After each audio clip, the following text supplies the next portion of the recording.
நண்பர்கள் அனைவருக்கும் காலை மாலை மதிய வணக்கங்களை தெரிவித்துக் கொள்வது உங்கள் நண்பன் அருண். இந்த வீடியோவில் நம்ம எதை பற்றி பார்க்க போகிறோம் அப்படின்னு பார்த்தீங்கன்னா, வர்ற ஜூலை மாதத்துக்கான சிங்கப்பூர் வர்றதுக்கு தேவையான டாக்குமெண்ட்ஸை பற்றி தான் பார்க்க போகிறோம்.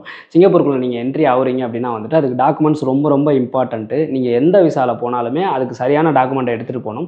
அதே மாதிரி ஒவ்வொரு டைப் ஆஃப் விசாவுக்கும் ஒவ்வொரு மாதிரியான டாக்குமெண்ட் தேவைப்படும். உதாரணத்துக்கு வந்துட்டு நீங்கள் ஒர்க் பர்மிட்டில் போகிறீங்க அப்படின்னா அதுக்கு ஆன்போர்டிங் சென்டர் தேவைப்படும்.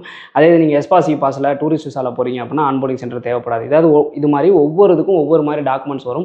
ஸோ அது என்னென்ன டாக்குமெண்ட்ஸ் அப்படின்றத ரொம்ப தெளிவாக பார்த்துருவோம். இந்த வீடியோவை நீங்கள் ஸ்கிப் பண்ணாமல் கடைசி வரைக்கும் பார்த்துட்டு இந்த வீடியோவில் நான் என்னென்ன டாக்குமெண்ட்ஸ் சொல்லியிருக்கணும் அது எல்லாத்தையுமே உங்களுக்கு ஏஜென்ட் ரெடி பண்ணி கொடுக்குறாங்க அப்படின்னா அந்த ஏஜென்ட்டுக்கிட்ட கேட்டு அதை வாங்கிட்டு போகணுங்க.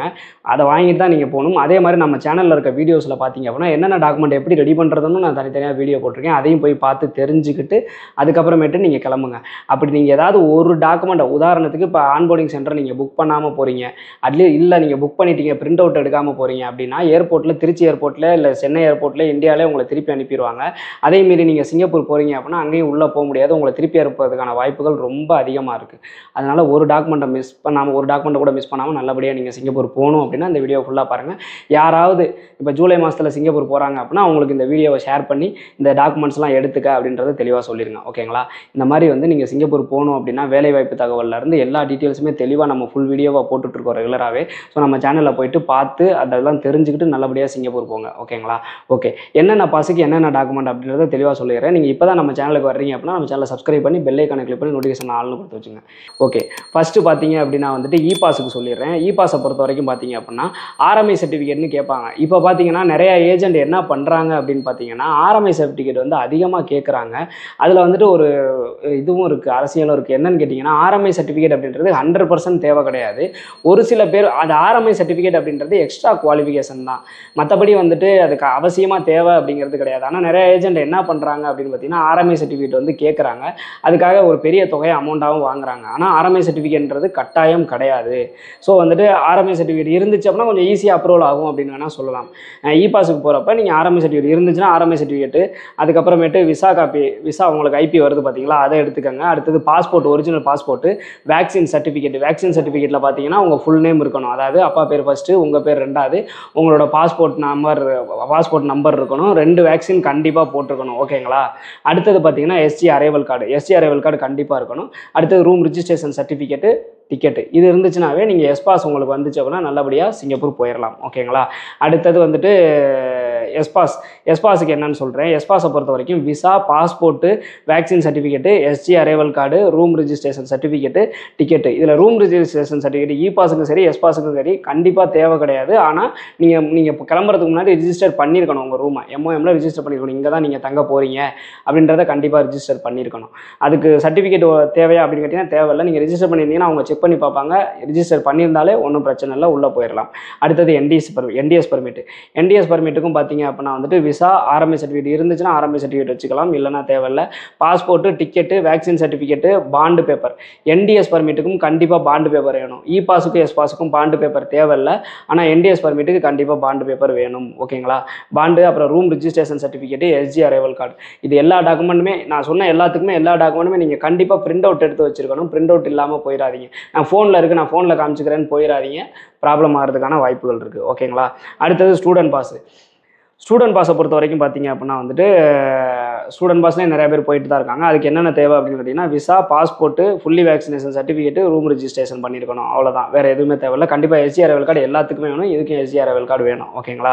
அடுத்தது டூரிஸ்ட் விசாவை பொறுத்த வரைக்கும் பார்த்தீங்க அப்படின்னா வந்துட்டு உங்களுக்கு விசா இருந்துச்சுனாவே போதும், விசா வேக்சின் சர்டிஃபிகேட் இருந்துச்சுனாவே போதும், வேறு எதுவுமே தேவையில்லை. எஸ்ஜி அரைவல் கார்டு கண்டிப்பாக நீங்கள் போகிறதுக்கு ஒரு நாளைக்கு முன்னாடி எஸ்ஜி அரைவல் கார்டு, வேறு எந்த டாக்குமெண்ட்டும் தேவையில்லை. டூரிஸ்ட் விசாவுக்கு ரொம்ப சிம்பிள் தான், 3 டாக்குமெண்ட் தான். Visa, vaccine certificate, SG arrival card, இது 3 மட்டும் இருந்துச்சுனாவே நீங்கள் டூரிஸ்ட் விசாவில் ஈஸியாக போயிடலாம். ஓகேங்களா? அடுத்தது ஒர்க் பர்மிட், இது ரொம்ப ரொம்ப இம்பார்ட்டன்ட்டு. ஏன்னா நிறையா பேர் வந்து ஒர்க் பர்மிட் தான். ஒர்க் பர்மிட்னு பார்த்தீங்கன்னா work permit, PCM permit, shipyard permit, marine permit, இது எல்லாத்துக்குமே சேம் ப்ரொசீஜர் தான், இதுதான். ஓகேங்களா? கொரோனா முடிஞ்சு இன்னும் பல ஆண்டுகள் கடந்தாலும் இன்னமுமே வந்து குவாரண்டைன் அப்படின்றது இன்னும் சிங்கப்பூரில் இருக்குது. ஓகேங்களா? அதுவும் இந்த ஒர்க் பர்மிட்டில் போகிறவங்களுக்கு மட்டும்தான் குவாரண்டைன் தான் சொல்கிறாங்க. ஆன்போர்டிங்னு சொல்லுவாங்க, அதை ஆன்போர்டிங் சென்டர்னு சொல்லுவாங்க. அதில் வந்துட்டு நீங்கள் 3 நாள் வந்து இருக்கிற மாதிரி இருக்கும். அந்த 3 நாள் இருந்துட்டு தான் நீங்கள் சிங்கப்பூருக்குள்ளே வந்து அதாவது வேலைக்கு ஆஃபீஸுக்கு அதுக்கு எல்லாத்துக்குமே போக முடியும். ஏர்போர்ட்லேருந்து நேராக நீங்கள் ஆன்போர்டிங் சென்டர் தான் போகிற மாதிரி இருக்கும். ஓகேங்களா? ஸோ வந்து இதுக்கு என்னென்ன டாக்குமெண்ட் வேணும் அப்படின்றத தெளிவாக சொல்லிடுறேன். நல்லா நோட் பண்ணிக்கோங்க. ஒரு பேனா இருந்துச்சுன்னா எடுத்து எழுதி கூட வச்சுக்கோங்க. நிறையா டாக்குமெண்ட் தேவைப்படும். எதையும் மிஸ் பண்ணிடாதீங்க.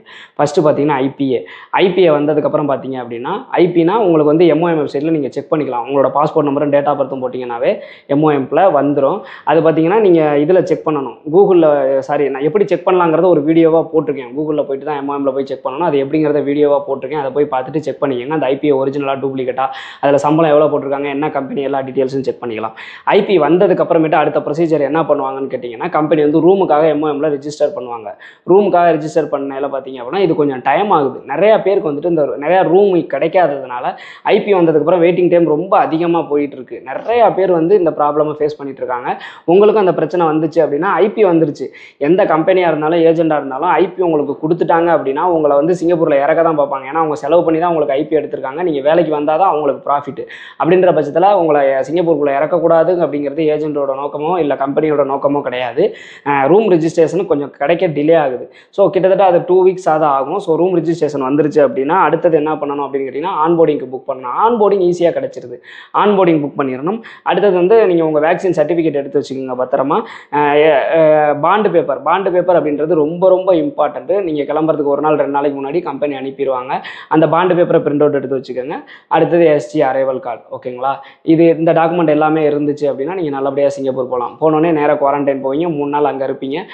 கம்பெனியை வந்து உங்களை ஏர்போர்ட்லேருந்து பிக்கப் பண்ணி குவாரண்டைனில் விட்டுருவாங்க. ஆன்போர்டிங் சென்டரில் விட்டுருவாங்க. அங்கே வந்து உங்களுக்கு மெடிக்கலு அப்புறம் கிளாஸு எல்லாம் முடிஞ்சிடும்.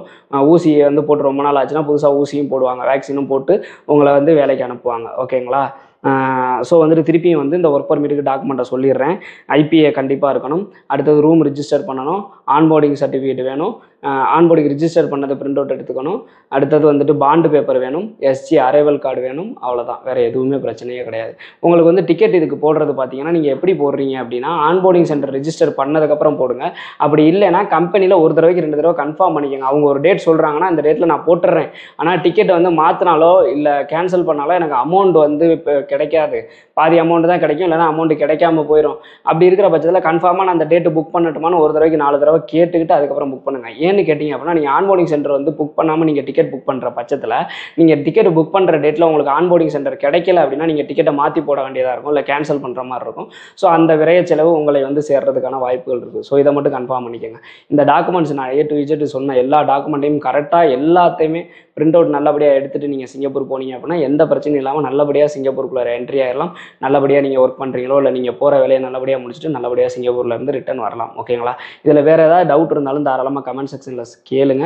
இந்த மாதிரி பயனுள்ள தகவலாம் தெரிஞ்சுக்கணும்னு வச்சிங்கன்னா நம்ம சேனலை சப்ஸ்கிரைப் பண்ணி பெல் ஐக்கானை கிளிக் பண்ணி நோட்டிஃபிகேஷன் ஆல்னு கொடுத்து வச்சுங்க. சிங்கப்பூரை பொறுத்த வரைக்கும் A to Z எல்லா தகவலுமே வந்து நம்ம சொல்லிக்கிட்டு இருக்கோம். என்ன பாஸில் போகிறதுக்கு எவ்வளோ சேலரி கொடுப்பாங்க, அங்கே போய் நம்மளை எப்படி டெவலப் பண்ணிக்கலாம் அப்படின்ற மாதிரி தனித்தனியாக பிளேலிஸ்ட்டே போட்டு வச்சுருக்கேன். கிட்டத்தட்ட 3 வருஷமாக வீடியோ போட்டுட்ருக்கேன். அப்படின்ற பட்சத்தில் எல்லாத்துக்கும் வீடியோ இருக்குது. எல்லாத்துக்கும் மேலே உங்களுக்கு ஏதாவது டவுட் இருந்தாலும் கமெண்ட் செக்ஷனில் கேட்டிங்க அப்படின்னா நான் அதுக்கும் ரிப்ளை பண்ணுவேன். ஸோ வந்துட்டு உங்களுக்கு சந்தேகம் இருந்தாலும் கமெண்ட் செக்ஷனில் தாராளமாக கேட்கலாம். எல்லா கமெண்ட்டுக்குமே கண்டிப்பாக ரிப்ளை வரும். ஓகேங்களா? ஸோ வந்து நம்ம சேனலை ரெகுலராக ஃபாலோ பண்ணிக்கங்க. இந்த மாதிரி வெளிநாடு போகணும், லைஃப்பில் ஜெயிக்கணும் அப்படின்னு நினைக்கிற நண்பர்களுக்கும் நம்ம சேனலை வந்து ஷேர் பண்ணுங்கள்.